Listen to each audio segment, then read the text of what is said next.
સાતમી સદીમાં ભારત પર એક મહાન રાજા શાસન કરતા તેમનું નામ હતું હર્ષવર્ધન. તેમના ભાઈનું મૃત્યુ થતાં જ હર્ષવર્ધને માત્ર 16 વર્ષની વયે રાજસિંહાસન સંભાળ્યું. તેમણે ઉત્તર ભારતમાં શાંતિ અને એકતા લાવી. તેઓ વિદ્વાન, દયાળુ અને ન્યાયપ્રિય રાજા તરીકે જાણીતા હતા.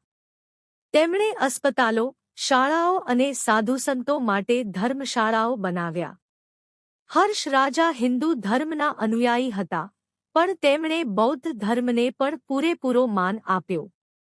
ચીની યાત્રિક હ્યુએનત્સાંગ, ક્ષુયેનઝંગ પણ તેમના દરબારમાં આવ્યા હતા. તેમણે લગભગ 41 વર્ષ સુધી શાસન કર્યું અને તેમની રાજધાની કનૌજ હતી. રાજા હર્ષના શાસનમાં લોકો સુખી હતા અને તેમણે ભારત માટે શાંતિ, શિક્ષા અને સમૃદ્ધિનું યોગદાન આપ્યું.